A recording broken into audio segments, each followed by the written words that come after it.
this in my contemplation moments, i.e. on the toilet. I've been thinking, like, who's my favourite Bond, right? Every bloke thinks about this.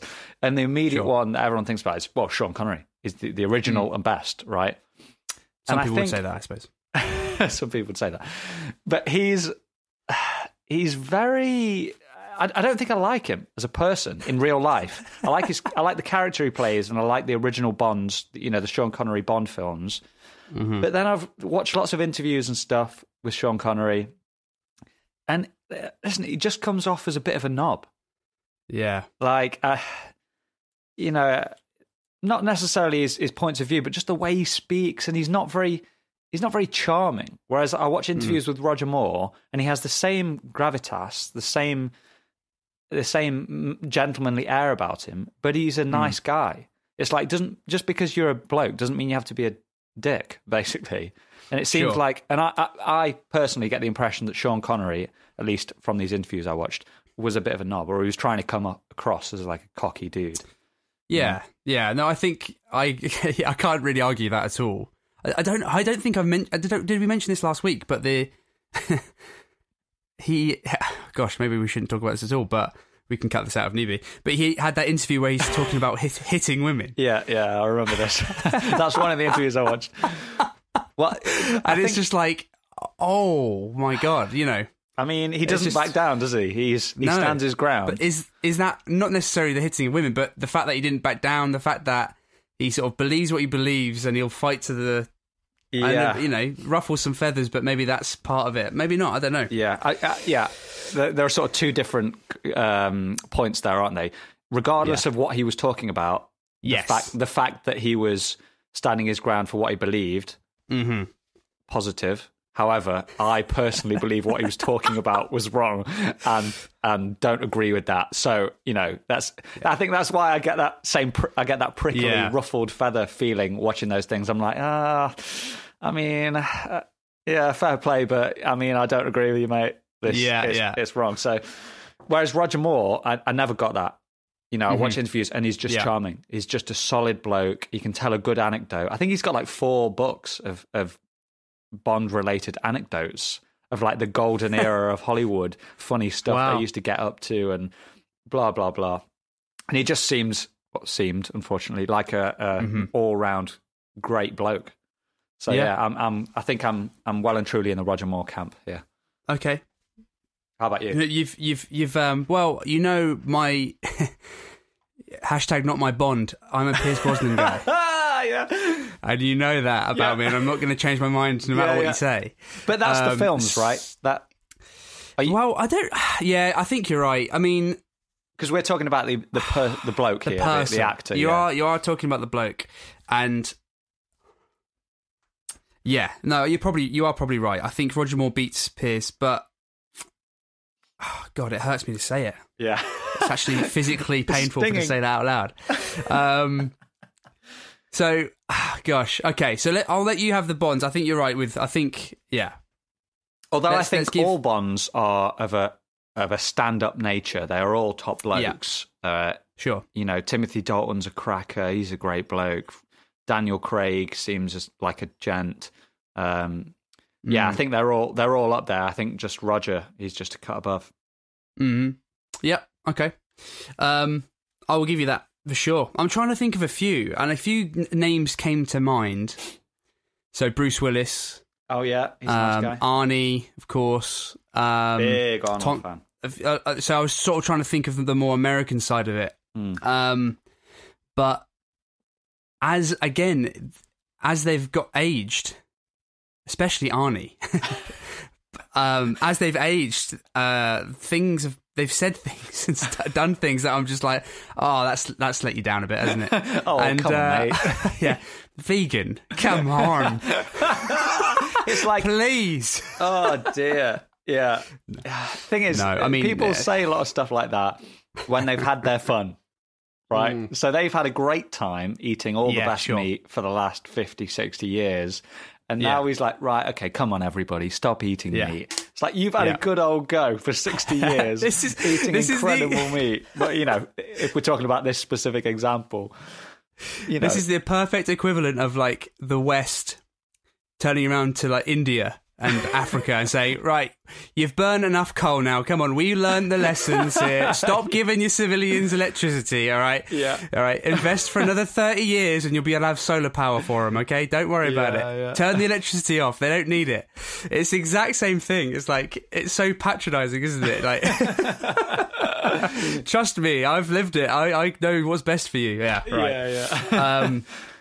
Yeah, so that's the kind of thing that's turned me off. And like Bruce, just a couple of interviews, I think I mentioned this a few episodes ago about how he's so disconnected from the real world. Oh yeah, he hadn't seen loads of films, had he? Yeah, loads of films, and like he didn't understand how iTunes works, and it's just and you know, Nick Offerman, I don't think we've mentioned him on the podcast yet. We've mentioned him in relation to his tash. He's on the list. Okay. Greatest ever tash.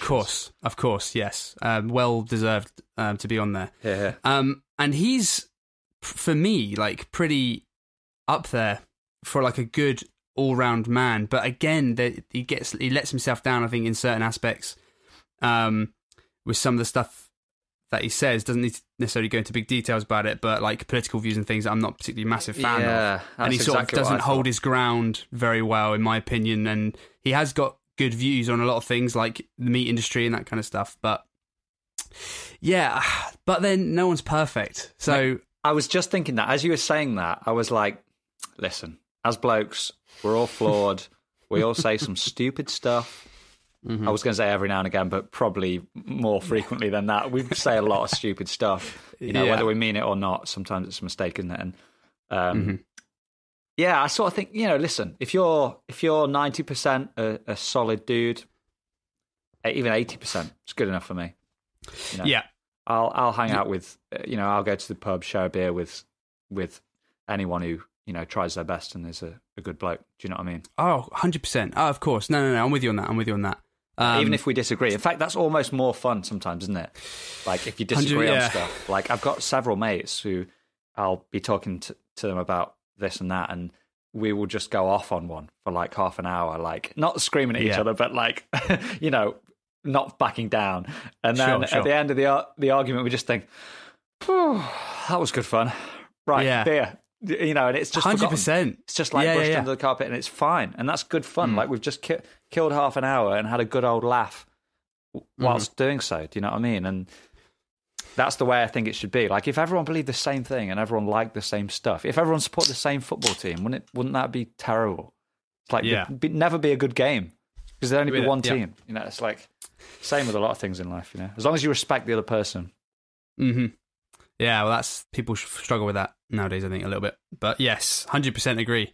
I think without sort of conflicts like that, debates and difference of opinions, like you can't really move forward with anything anyway.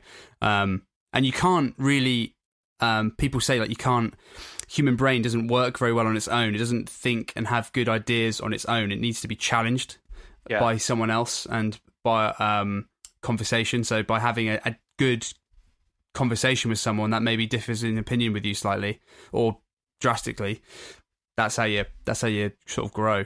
Blimey, we went deep on that, but yeah, no, I think okay. Bruce Willis, then boom. I'm thinking specifically the film Yesterday. Yeah, have you seen that? I actually haven't seen it yet. Oh, mate. Although I say so really myself, good? That's a great recommendation from me. Yeah, okay, it's really good.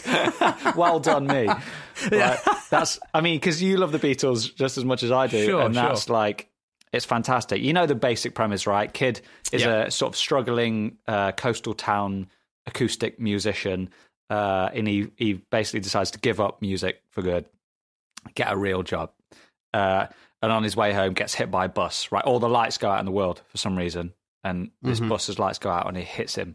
And he wakes up in the hospital and he's the only one that remembers the Beatles, basically. So no one else in the world knows who they are and knows the songs. So he thinks, oh, this is incredible. And that's the start of the film, basically. He thinks, what can I do with all this golden information as a musician, you know? And hilarity ensues, you know. It's basically a romantic comedy because it was Richard Curtis, you know, the bloke who did Four Weddings and Notting Hill and... Sure. Love Actually, stuff like that. Great. So it's like it's 4 weddings for our time, basically. Yeah. Okay, I do need to watch it. I have been wanting to watch that. I'm always a bit hesitant with like music films. Yeah. Which I shouldn't be. Like Whiplash is another one I haven't seen, and as a drummer, that's like everyone goes, "Oh, but you'll love it. You're a drummer." And I'm sure I would. I actually am sure I would, because the drumming in it looks pretty solid. But it doesn't need to be solid just because I'm a drummer. The drumming in a music film doesn't need to be good. I'm just saying, like, I don't know if you get that. Like when it's a film that's about something that you know quite a lot about, it's kind of like, it can be a bit like, oh, come on. I don't know. It's a bit weird for me. But yeah, no, I do want to watch that. Speaking of the Beatles, actually, I don't know if we've completely, I don't want to sidetrack too much, but I listened to Revolver again for the first time in a while. Good man. What an album, dude. Yeah, what an album. I just keep forgetting because I'm terrible. My memory's terrible. So remembering specific songs on specific albums sometimes eludes me. Yeah. So I'm listening to this album, and like, what are the first 2 tracks? Like Taxman and Eleanor Rigby, I think. Yeah. Are the first 2. And I'm just like, just bam, bam, just to hit me in the face. I'm like, yes. Left, right, straight out the gates. Exactly. And so I was listening to that while I was cooking the other day, and I was just having such a good time. Oh, mate. There are some classics on that. I mean, doesn't it finish with Got to Get You Into My Life? Oh, no, sorry. Got to Get You Into My Life is penultimate. It's like, yeah. And then it's the trippy one, the sort of, is it Tomorrow Never Knows, is it called, or something? Well, you're asking me. I was listening to it whilst cooking. It's got a great beat, and I think there's lots of reverse tape in it as well. It's like the classic reverse George Harrison tape thing going on. Mm-hmm. Find out. So yeah, there's just some absolute corkers on it. Yeah, obviously everyone says Rubber Soul is the songwriting masterpiece, and maybe it is. It's got some beautiful pieces of music on it. But I just like I think Revolver's got a bit more balls. It's got the same incredible songwriting, interesting stuff, but it's also got some grunt in it with Got to Get You Into My Life, Taxman, Tomorrow Never Knows. Those sort of, they're just chunky, like they're rocky as well. And 100%, it's the perfect balance between weird Sgt. Peppery, magical mystery weirdness. Yes. And like... Which isn't my favourite. Right. Like, not as in that era of Beatles. I do still enjoy it, but it's not my favourite side of the Beatles. So yeah, the lighter side of that is nicer for me personally. But yeah, it can turn a few people off, can't it? That weird trippy and because it's been parodied so much in like films and music and stuff, people think it's just like weird Indian reverse tape sitar trippiness. Like people often don't really listen to it, but yeah, fair enough. So Revolver, classic. I think that's one of my favourites, if not my favourite. Well. Cool. I agree. I think it might be. I think it might be there for me now. I need to give it a few more listens again just to solidify it, but just forgot how good it was and just love it. Absolutely loved it. You should also give a go. Go on then. Was it their last album, Let It Be? I think it was the last one released, but it might not have been the last one recorded, or vice versa.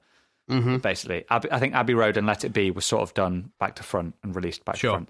But yeah, give Let It Be a go, but get the album Let It Be naked, which is like, because it initially, I'm not going to remember his name now, but he did all the huge orchestral, he did Be My Baby, Ronettes, and all that.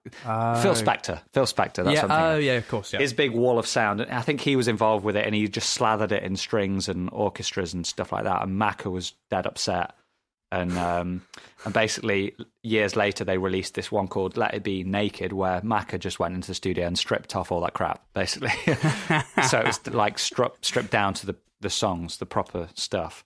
And that is well worth a listen. Like, it's just raw. It's got Long and Winding Road and Get Back and Let It Be, obviously. And some great tracks on it, but the stripped back versions are so much better.